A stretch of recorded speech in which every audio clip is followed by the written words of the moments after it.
जो लोग इस लाइव को देख रहे हैं, और ये मैं बहुत दिन बाद आपसे अपील कर रहा हूं कि आप इसको शेयर कर दें, जिससे कि हमारे साथी जुड़ सके। एक समस्या है थोड़ी सी, उस पर आपसे बात करनी है। भारतीय राजनीति कितनी कठोर इसका चेहरा है, उस पर आपसे थोड़ी सी बात करनी है। तो पहली बात तो मैं भी सभी संतों, गुरु और महान पुरुषों को नमन करता हूं, याद करता हूं। मैं ठहरा एक प्राइमरी स्कूल के हेडमास्टर का बेटा, किसी धन्ना सेठ का बेटा तो हूं नहीं सर, तो बहुत बड़ा नाम या बहुत बड़ी उस तरह की पहचान नहीं है। जो कुछ बनाई है वो महापुरुषों के आशीर्वाद से, संतों गुरुओं के आशीर्वाद से, भीम आर्मी के साथियों की मेहनत से बनाई है, और आजाद समाज पार्टी के साथियों का भी एक बहुत बड़ा योगदान है, जिसकी वजह से पहचान बनी। अच्छी बात यह है कि इस पहचान की वजह से, आंदोलन की वजह से, विचार की वजह से, संघर्ष की वजह से आज देश भर में लोग और दुनिया में भी लोग जानते हैं, काफी बड़े पैमाने पे पहचानते भी।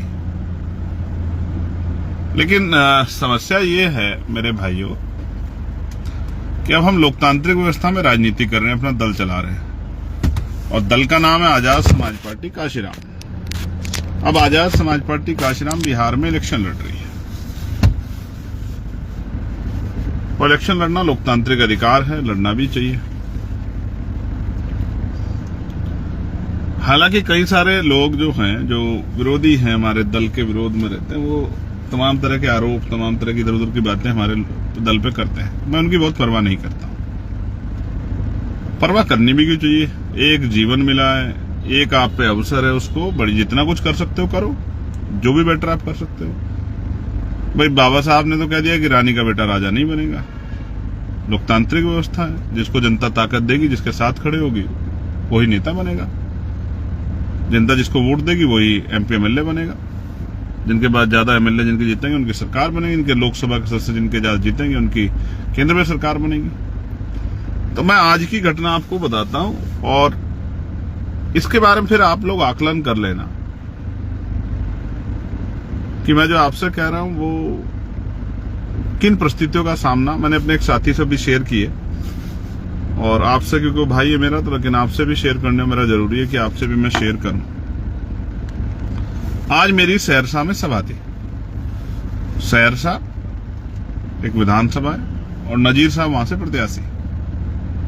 मैं सुबह चला दिल्ली से, और मेरी फ्लाइट थी 12 बजे, 12:30 बजे उसको आना था, और लगभग 2 बजे, पौने 2 बजे उसको यहां पहुंचना था। फिर मुझे 3 घंटे का ट्रैवल करके पहुंचना था, 2.5 पौने 3 घंटे में, उस सभा को संबोधित करने के लिए, जिसकी परमिशन हमारे पास थी। सुबह 10:05 पे मेरे फोन में मैसेज आया कि आपकी फ्लाइट 1.5 घंटा लेट है। ये खबर आई तो दिमाग में बड़ी चिंता हुई कि जिस कार्यकर्ता ने या जिस प्रत्याशी ने आज अपने मेहनत की खूब कमाई लगाई होगी, पैसा लगाया होगा कि भाई चुनाव है और लोगों को लेके आना है, चुनावी सभा करानी है, और टेंट वेंट लगाया होगा, परमिशन ली होगी, तमाम तरह की व्यवस्थाएं की होंगी, कुर्सी की, तमाम चीजों की। अब भाई उसका क्या होगा?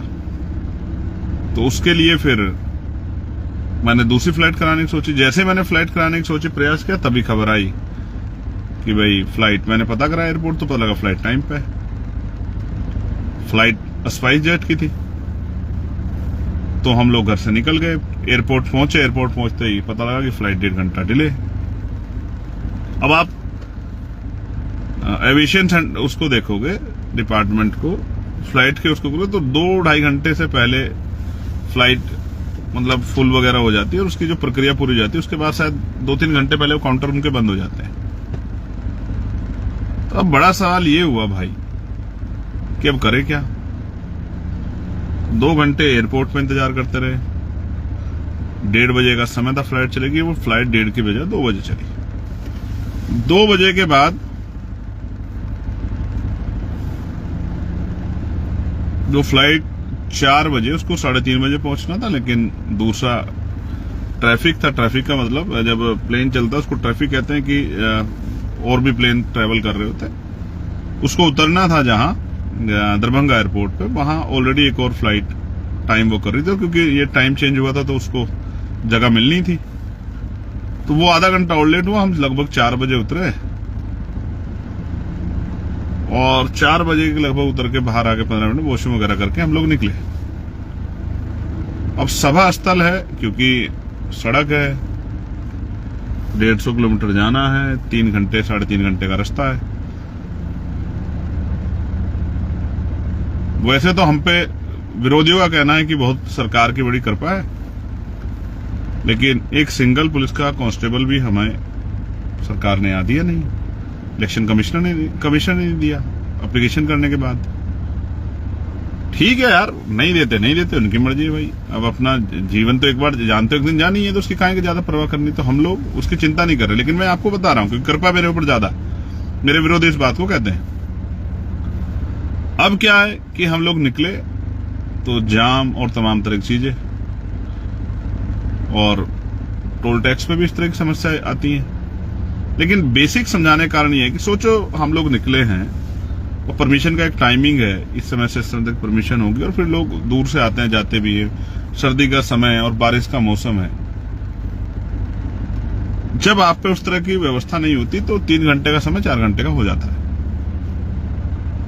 क्योंकि कहीं अगर कोई, क्योंकि चुनाव चल रहा है तो सारे प्रत्याशी प्रयास कर रहे हैं, कहीं किसी की रैली या कहीं किसी का रोड शो या कहीं किसी मीटिंग से अगर आप गुजरते हुए सड़क पे, और क्योंकि काफिले चलते हैं, अगर कहीं आप उसमें फंस गए तो फिर आपका सफर कई घंटे फालतू का हो सकता है। अब वो उस कार्यकर्ता के बारे में सोचो जो चुनावी रैली करा रहा है, उसका क्या होगा। ज्यादा लेट पहुंचे लोग चले गए तो लोगों में नाराजगी हो जाएगी, क्योंकि जिस नेता को देखने आए थे वो आया नहीं है, तब तक पहुंचा नहीं था, तो उसका नुकसान भी हो सकता है आर्थिक, उसका पूरा चुनाव भी खराब हो सकता है।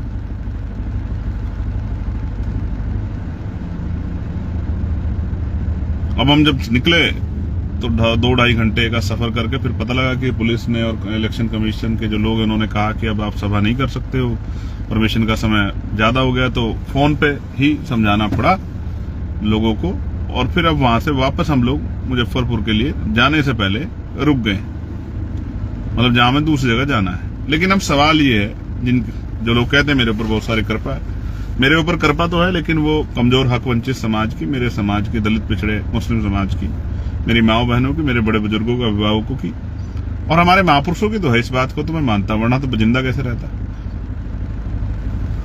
अब इस कृपा वाले व्यक्ति के बारे में आप इतना जानिए कि जब मैं अपनी पार्टी के प्रत्याशियों से कहूंगा कि यार चुनाव 5 साल में एक बार आता है और इस तरह की सिचुएशन ना हो, क्योंकि सब जगह आप देखना कि दूसरी पार्टी के लोग भी काम करते हैं, तो भाई आप लोग किसी बड़े साधन की व्यवस्था कर लो कि एक दिन में 2-3 सभा हो जाए। कहां दौड़ा जा सकता है, 250-250 किलोमीटर का, सड़कें की हालत बहुत अच्छी नहीं है। तो जो लोग विरोधी आरोप लगाते हैं वो कहेंगे देखे चंद्रशेखर हेलीकॉप्टर से घूम रहे हैं। अब जो लोग चुनाव लड़ रहे हैं, लाखों रुपए खर्च कर रहे हैं, तो वो 3-4 लोग मिलकर हेलीकॉप्टर कर सकते हैं। ऐसा हमारा प्रयास भी रहेगा। लेकिन सवाल ये है कि जहां मैं अभी खड़ा हूं, जहां रुक के मैं लाइव कर रहा हूं, बिहार का जो के हालात हैं, आपने खुद देखा होगा कि बिहार में किस तरह गोली और तमाम तरह की चीजें हो रही, और मैं वो शख्स हूं जिसके ऊपर गोली ऑलरेडी चली। और आपकी जानकारी के लिए मैं बता दूं कि भाई यहां मेरे पास कोई सुरक्षा व्यवस्था नहीं है, क्योंकि सुरक्षा काम होता है सरकार का, और इलेक्शन में इलेक्शन कमिश्नर और तमाम जो यहाँ की वो होती है एजेंसियां, वो इस काम को करती हैं। तो केंद्र की सरकार को ये लगता है, जबकि ये हम लोग वैचारिक लड़ाई लड़ रहे हैं और मैं एक वैचारिक व्यक्ति हूं, कि उनका मानना है, उन्होंने मुझे Y+ सुरक्षा भी दी है, तो वो उत्तर प्रदेश में और वो हरियाणा में और जम्मू कश्मीर में। तो केंद्र की हमारी सरकार को लगता है और एजेंसी को कि दिल्ली में या बिहार में या देश के और राज्यों में मुझे खतरा नहीं, ये उनकी सोच है, इसलिए उन्होंने और कहीं मुझे सुरक्षा प्रोवाइड करवाई नहीं। तो मैं सोचता हूं एक आदमी को कितनी परेशानियों से गुजरना पड़ता है।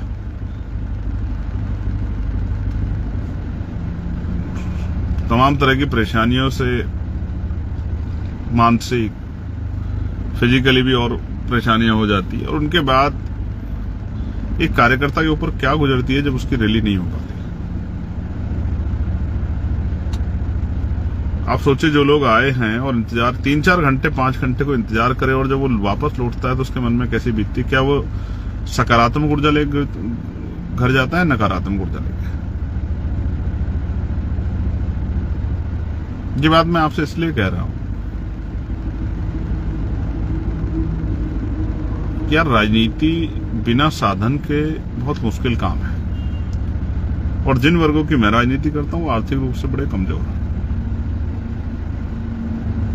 मेरे ऊपर आरोप लगाना आसान है, लेकिन मेरे जितना काम करना वो बहुत कठिन है। मेरी तरह जान को दांव पे लगाना वो बहुत कठिन है। जिस तरह के हालात हैं, जहां ये नहीं पता कि कहां से गोली आएगी और कौन वैचारिक विरोध में सरफिरा आपके साथ किस तरह का व्यवहार कर देगा, वहां मैं सिंगल गाड़ी से जाके प्रचार के लिए निकलता हूं अपने 4-5 साथियों के साथ, क्योंकि ऐसा नहीं कि मुझे चाहने वाले कम है, लेकिन समस्या ये है कि अगर उन चाहने वालों को पता लग जाए कि मैं उस रास्ते से गुजर रहा हूं, तो मुझे जहां मुझे पहुंचना है 2 घंटे लगेंगे, वो मुझे 4 घंटे में जान देंगे। मैं उनके प्यार को जानता हूं, और ये बिहार में भी मिलता है, ये मध्य प्रदेश में मिलता है, ये उत्तराखंड में भी, राजस्थान, हरियाणा, पंजाब, यूपी, सब जगह मिलता है। ये छत्तीसगढ़, उड़ीसा में मिलता है, ये झारखंड में मिलता है। इस गलतफहमी में मत रहना कोई कि प्यार करने वाले लोग कम है, लेकिन साधन उनके पास कम है, इस बात को मैं जानता हूं। उन पे अपनी गाड़ियां नहीं है 4 पहियों की, लेकिन दिल उनके बहुत बड़े हैं। अगर मैं एक आवाज लगा दूंगा चिंगाड़ के, सड़कें भर जाएंगी। मैं बिहार में भी जो प्रेम मुझे मिला है, मैं उस बात को जानता हूं। लेकिन यार, बिहार के मेरे साथियों, जहां नहीं पहुंच पाऊं वहां नाराज मत होना, और जहां पहुंच पाऊं वहां थोड़ी सी मदद करा देना कि वहां से दूसरे के यहां पहुंच जाऊं। आपका हूं, जैसा भी हूं आपका हूं, आपका अपना हूं, आपके बीच का हूं। बड़ी मुश्किल से संघर्ष करके यहां तक पहुंचा हूं, और मैं अपने आप को बहुत धन्यवाद वो करता हूं कि कितने आशीर्वाद है महापुरुषों का मेरे ऊपर। वरना बहुत धूल फांकनी पड़ती है पहचान बनाने के लिए। इस देश की 142 करोड़ की आबादी में अपनी पहचान बनाना, चाहे वो विरोध में और समर्थन में हो, जब आप लोगों के किसी के दिल में रहे दिमाग में, आसान काम नहीं है। थोड़ी सी तकलीफ थी बिना रिसोर्स के काम करने में, क्योंकि अगर रिसोर्स होते तो मैं 4-5 प्रत्याशियों के यहां जा सकता था। इतने घंटे मैंने सफर में, 3 घंटे एक साइड से, 3 घंटे दूसरा, इतने में मैं 3 सभा कर सकता था। लेकिन करेंगे गाड़ियों से ही। कोई मजबूत प्रत्याशी होगा, उससे कहेंगे कि भाई हेलीकॉप्टर की व्यवस्था भी कर ले, नहीं होगी तो भी गाड़ियों से करेंगे। लेकिन याद रखना, इस बार मुकाबला चंद्रशेखर आजाद से है।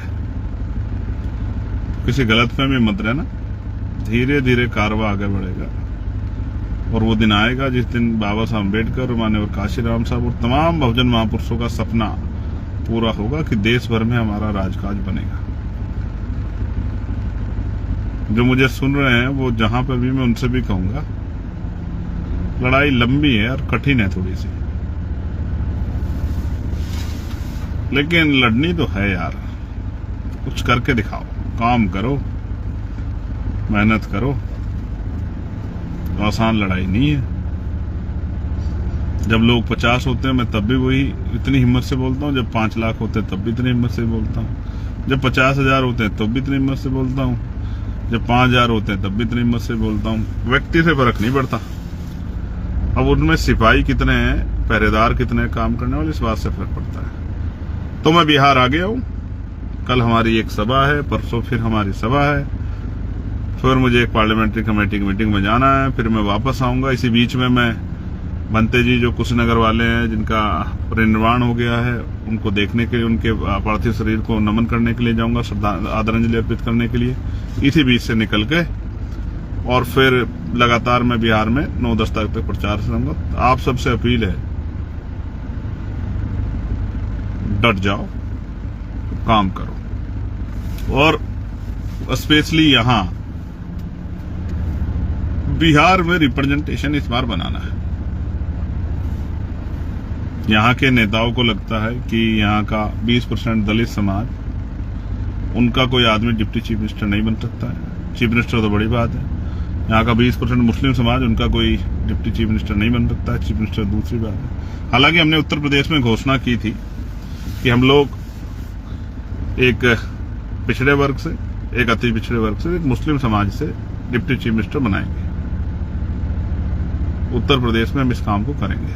और मैं आज आपसे वादा कर रहा हूं, अगर मैं दुश्मन की गोली का या किसी अन्य उसका शिकार ना हुआ, हालांकि मैं भी मरने वाला नहीं हूं, तो मैं आपसे वादा करता हूं कि इस बार 2027 में उत्तर प्रदेश में वो करके दिखाएंगे, जिसके बारे में अभी लोग कह रहे हैं, सोच रहे हैं कि हो सकता नहीं हो सकता। लेकिन मैं आपको विश्वास दिलाता हूं, मैं आपका चंद्रशेखर आजाद करके दिखाएंगे उत्तर प्रदेश में, और अब करने आए हैं बिहार में। और मैं जानता हूं वो जो मोटरसाइकिल पे मेरे जैसे लोग निकलते हैं, मुझसे प्यार जो करते हैं, झंडा उठा के बीमार में आजाद समाज पार्टी का, उनके मुकाबले की हिम्मत सारे किसी भी दल के कार्यकर्ताओं में नहीं। लेकिन मन में संकल्प तो कर लिया कि इस बार उत्तर प्रदेश को तो यहां के बाद बताना है कि उत्तर प्रदेश में बहुजन समाज का सूखा जो 2012 से लगा हुआ है, 15 साल बाद राम जी का वनवास भी 14 साल का था, जो 15 साल बाद 15 साल का सूखा है, उसका अंत 2027 में करना है। ये पीड़ा थी आपको बताई, बिना साधनों के कितनी परेशानी होती है। इसका मतलब ये नहीं कि साधन नहीं तो हम लोग रुक जाएंगे, रुकने वाले हम हैं नहीं, और डरते हम किसी से है नहीं। ना बुरा कहते हैं, ना बुरा करते हैं। जिनके लिए लड़ रहे हैं उनके लिए लड़ रहे हैं, और जब तक जीवन रहेगा लड़ते रहेंगे। इस लाइव के माध्यम से अब मैं कोशिश करूंगा इसी फेसबुक पेज के जरिए लाइव आके अपनी बात रख दिया करूं, क्योंकि मैंने महसूस किया कि हमारी एक बहुत बड़ी आबादी, एक बहुत बड़ी संख्या फेसबुक पे है, और फेसबुक से बहुत सारा प्रचार काम होता है। टीवी मीडिया कहां दिखाता आप जानते हो। आरोप तो दिखाता है, लेकिन साजिश पे जब प्रहार होता है तब नहीं दिखाता। मीडिया को आप जानते हो, मीडिया कैसा है। मीडिया तो वही दिखाता है जो लोग देखना चाहते हैं, या जो मीडिया को दिखा के फायदा होता है। मीडिया वही दिखाता है। आपके हमारे हिसाब से मीडिया क्यों काम करे? क्योंकि मीडिया के लिए तो पैसे लगते हैं। आप और हम पैसे वाले होते तो यहाँ का दिक्कत थोड़े होती। यूपी में तो हमने इतना मजबूत संगठन बनाया कि जब हम निकलते हैं तो 20-30 लोग अपने अपने साधन लेकर निकलते हैं, तो वो बड़ी चुभती है लोगों को कि चंद्रशेखर काफिले से जा रहे हैं, चंद्रशेखर काफिले से जा रहे हैं। सिर्फ काफिले से क्या, मेरा बस चले तो मैं 2000 गाड़ी का काफिला लेकर निकलूं उत्तर प्रदेश में, क्या दिक्कत है? हमारे लोगों पे, मैं तो चाहता हूं हमारे हर आदमी पे घर घर 4 पहियों गाड़ी हो, उनके पास रोजगार हो, उनके पास जमीन हो, उनके पास नौकरी हो, उनके पास ठेकेदारी में उनको अवसर मिले, वो पैसे वाले हो। मैं तो चाहता हूं और हर आदमी गाड़ी वाला हो, 4 पहियों गाड़ी वाला हो, बढ़िया साधन के घर अच्छे हों, उनके पास खाने पीने की सुविधाएं अच्छी हों, उनके पास और तमाम तरह के साधन हो, और वो हर आदमी मेरे लिए गाड़ी निकाले घर से बाहर की, चलिए आज भाई कहीं जा रहे हैं तो हम सब लोग चलेंगे उनका सहयोग करने के लिए। मैं तो इस बात से घबराने वाला नहीं हूं। साधन बनेंगे तो मैं हेलीकॉप्टर से भी घूमूंगा अपनी पार्टी का प्रचार करने के लिए। उससे भी बड़ा कोई साधन होंगे और हमारे लोग व्यवस्था करके देंगे तो उससे भी घूमूंगा, और मेरे लोग कहेंगे कि पैदल साइकिल पे घूम लो तो उससे भी घूमूंगा। मैं तो अपने लोगों के साथ हूं। आज मुझे कोई फ्लाइट में मिला था, उसने कहा कि साहब मैं 2 चीजों को करता हूं, एक ईगो मत रखो, हार मान जाओ, और दूसरा एक हार मान जाओ, एक चुप मार जाओ, यानी कि चुप हो जाओ। कोई कुछ कह रहा है कहने दो, लड़ो मत। जीवन एक बार मिला है यार, और हमें मिला है तो हम करके दिखाएंगे। इस बार चंद्रशेखर आजाद दुश्मन की साजिशों का शिकार नहीं होगा, किसी धोखे का शिकार नहीं होगा। जिस तरह पिछले वो आजादी की लड़ाई वाले हो गए थे ना, कि उनके अपने साथियों ने दुश्मन को साजिश का शिकार उनको बनवा देते। इस बार चंद्रशेखर आजाद बहुजन समाज को राष्ट्रपिता ज्योतिबा फुले, छत्रपति साहू जी महाराज, बाबा साहब अम्बेडकर, मानव काशीराम था और अर्जक संघ के हमारे जो महामानव है, उनके महापुरुष है, उनके सपनों को पूरा करे बगैर जाएगा नहीं कहीं। ये वही धरती है जहां बिहार के लेनिन को सरेआम गोली लगी थी। बिहार एक क्रांति धरा है और एक क्रांतिकारी क्रांति धरा पे है। आपका स्वागत, आपका भाई चंद्रशेखर आजाद। पीड़ा इसलिए बतानी थी कि आपके चाहने वाले बड़े आरोप बहुत लगाते हैं, ये है, ये है, ये है, ये है। अब क्या करें, आरोपों की परवाह करेंगे तो काम कौन करेगा। तो जितना जल सकते हो भैया जलो। आजाद समाज पार्टी अपना काम करेगी। आप सबके लिए मंगल कामनाएं। जय भीम, जय भारत। कोशिश करेंगे जिन प्रत्याशियों के फेवर में आए हैं प्रचार करने, उनके लिए प्रचार करेंगे। आप ये जानिए, संविधान ने आपको रोटी, कपड़ा, मकान सारे अधिकार दिए हैं, नौकरी, रोजगार, समता का अवसर, तमाम घूमने फिरने, जाने आने का, लेकिन सबसे बड़ा अधिकार दिया है वोट का अधिकार। ये आपसे कोई नहीं छीन सकता, ये आपका अधिकार है। इसके ऊपर कोई प्रेशर नहीं। बाकी सब चीजों की सरकार का महत्व, लेकिन वोट देने में किसी का महत्व नहीं। आपकी वोट अपनी वोट है, इसको बहुत सोच समझ के दें।